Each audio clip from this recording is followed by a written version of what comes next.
તમારું સ્વાગત છે મારી ચેનલ શ્રી હરિ રસોઈ ઘરમાં। આજે આપણે બનાવીશું ટોમેટો પુલાવ।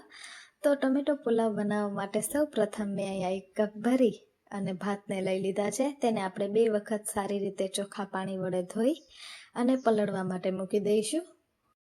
માત્ર કુકરની 2 જ સીટીના અંદર આપણા ટોમેટો પુલાવ બની અને ઇન્સ્ટન્ટ રેડી થઈ જશે। તો જ્યાં સુધી આપણા ભાત પલળે છે ત્યાં સુધીમાં આપણે વેજીટેબલ્સને કટ કરી લઈએ। તો ટોમેટો પુલાવ છે તો આપણે સૌ પ્રથમ ટમેટોને કટ કરી લેવાના છે। ડુંગળી લીધી છે, સાથે જ લીલું મરચું લઈ લીધું છે।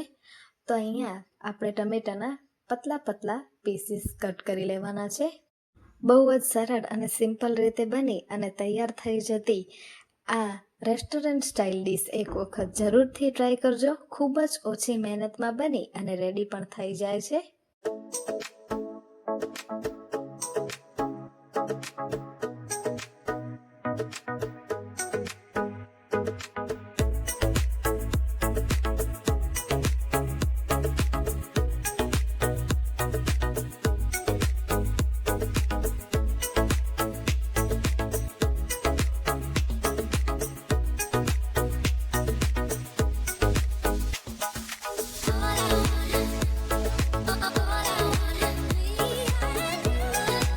અહીંયા આપણા વેજીટેબલ્સ પણ કટ થઈ અને રેડી થઈ ગયા છે। હવે આપણે ગેસ ઉપર કુકર મૂકી દઈશું।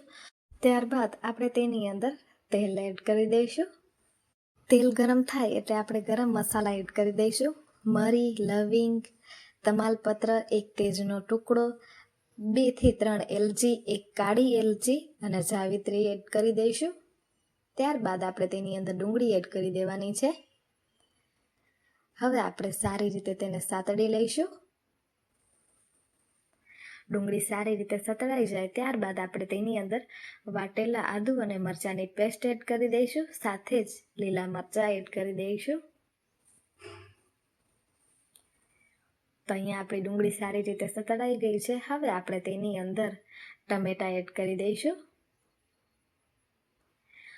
ટમેટા આપણા જલ્દી કૂક થઈ જાય તેના માટે આપણે તેની અંદર મીઠું એડ કરી દઈશું।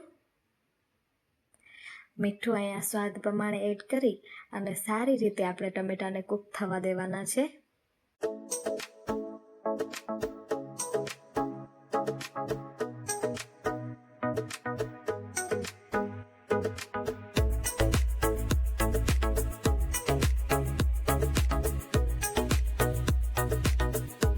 ટમેટા સારી રીતે કૂક થઈ ગયા છે। હવે આપણે મસાલા એડ કરી દઈશું। મસાલામાં ધાણા જીરું પાવડર, હળદર પાવડર, કશ્મીરી લાલ મરચું એડ કરી દઈશું। સાથે જ તમને જેટલું તીખું પસંદ હોય એટલું લાલ મરચું પાવડર એડ કરી દેવાનું। ગરમ મસાલો એડ કરી દઈશું। ત્યારબાદ તમે તમારો કોઈ પણ પસંદનો ગરમ મસાલો એડ કરી શકો છો। પુલાવ મસાલો, પનીર ટિક્કા મસાલો, જે પણ મસાલો તમારી પાસે અવેલેબલ હોય તે તમે એડ કરી શકો છો। બહુ જ સરસ એવો ટેસ્ટ આવે છે। તો અહીંયા બધા જ મસાલાને આપણે સારી રીતે મિક્સ કરી લઈશું। હવે આપણે ભાત એડ કરી દેવાના છે। ભાતમાં આપણે બિલકુલ પણ પાણી રહેવા નથી દેવાનું। તો અહીંયા ભાત એડ કરી અને સારી રીતે મિક્સ કરી દઈશું। સાથે જ 1 કપ ભરી અને આપણે ભાત લીધા હતા તો તેની સામે 2 કપ જેટલું આપણે પાણી એડ કરી દઈશું અને કુકરમાં 2 સીટી થવા દઈશું। કુકરમાં 2 સીટી આવી જાય ત્યારબાદ 10 મિનિટ કુકરને એમને બંધ રાખવું અને ત્યારબાદ ખોલવું। તો અહીંયા તમે જોઈ શકો છો એકદમ છૂટા છૂટા પરફેક્ટ રેસ્ટોરન્ટના ટેસ્ટને પણ ટક્કર આપે તેવા ટમેટો પુલાવ બની અને તૈયાર થઈ ગયા છે। ગરમા ગરમ ટમેટો પુલાવને તમે સર્વ કરો।